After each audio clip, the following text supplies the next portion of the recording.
Third example, verse 41. And whoever compels you to go 1 mile, go with him 2. This is a concept that's called impressment.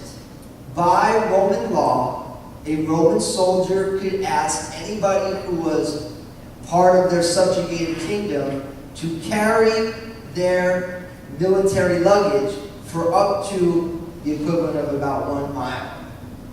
They call this impressment. Now you can imagine, I mean, we live here in America, and unless you've been around for a couple hundred years, you don't know what that's like, because nobody can compel you to carry anything, because we live in a free country.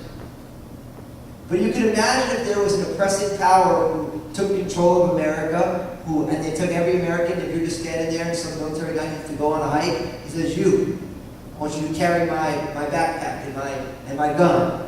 And by law, you have to do it. You can imagine that would make that circumstances, those people very popular. It's not like, you're in elementary school and you're in love with this little girl and you want to carry her books. This is forced impressment.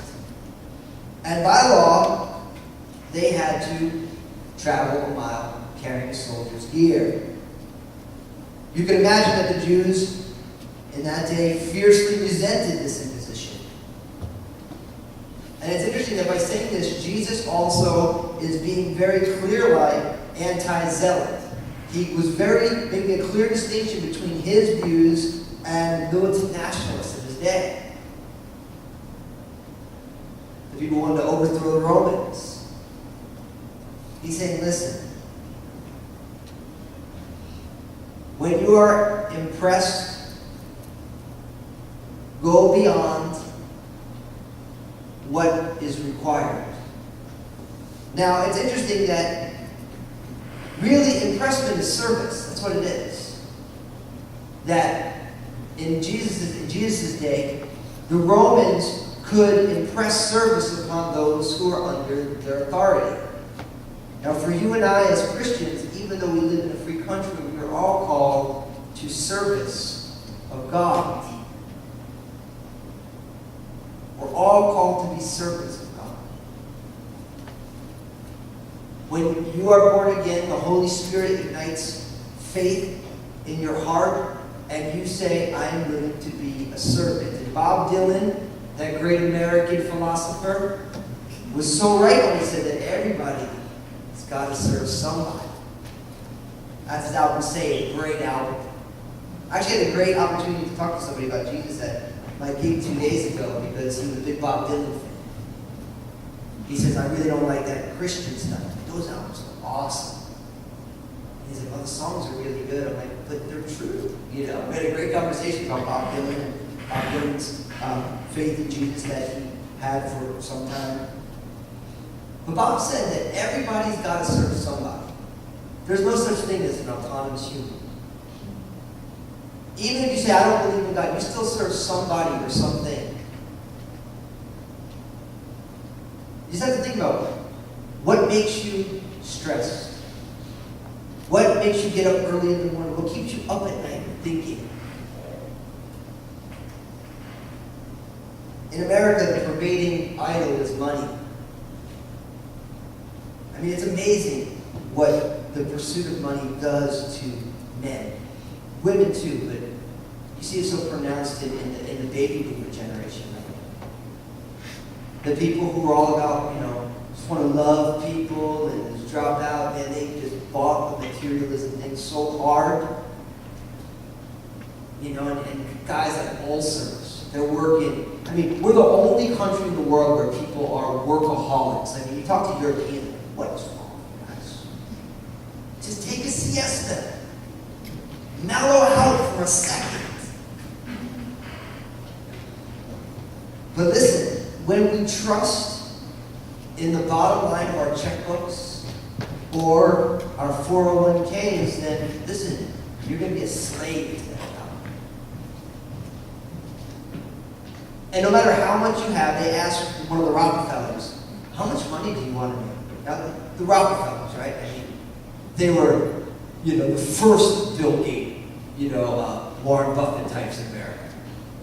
How much money do you need? You say, oh, just a little bit. And no matter if you make a lot of money or a little bit of money, you understand that. Now listen, I'm not saying that we shouldn't work. I mean, the Bible says if you don't work, you don't eat. You know? But the reality is we have to ask ourselves, what is our God? What makes us stressed out? What freaks us out? What keeps us up at night? What gets us up early in the morning? Everybody serves somebody. Now, if you're sitting here today and you've put your faith and trust in Jesus, you're born again by the Spirit of God. That's the words Jesus used. That's not like a political thing. That's a biblical concept. Read John chapter 3. The born again. Jesus said you must be born again. He's talking about God igniting faith in the heart of a person. That we are born physically and we're being born again. We're being reborn spiritually. We were born, stillborn spiritually. And God is igniting a new faith in Jesus in our hearts. Then we're called to be servants of God. And as servants of God, we are called to be extravagant in that service. And what's awesome about being a servant of God is God's impressment is love people, serve people, care for people, make the world a better place because you actually care about people. And the Apostle John said his commandments are not burdensome because the love of God has been shed abroad in our hearts. And what's awesome about this extravagant service of love that we are empowered to give to the world is that God actually empowers us all. It's not like he gives us, it's not like he has us all do MacGyver and he gives us like some dental floss and a toothpick and he asks us to make a fulcrum to move half of a foundation of a house. God says, look, I want you to extravagantly love and serve and go the extra mile. If someone needs help, then show up early and stay late and help them. And God says, listen, he doesn't just do it. He says, look, do it and I'm actually going to empower you to do it. And by the time you're done, you're going to be exhausted and you're going to be so blessed that you did it. It's amazing how that works. You don't do it to be blessed, but when it's all done and you're wiped out, you think, man, that was a good day. That was a good day.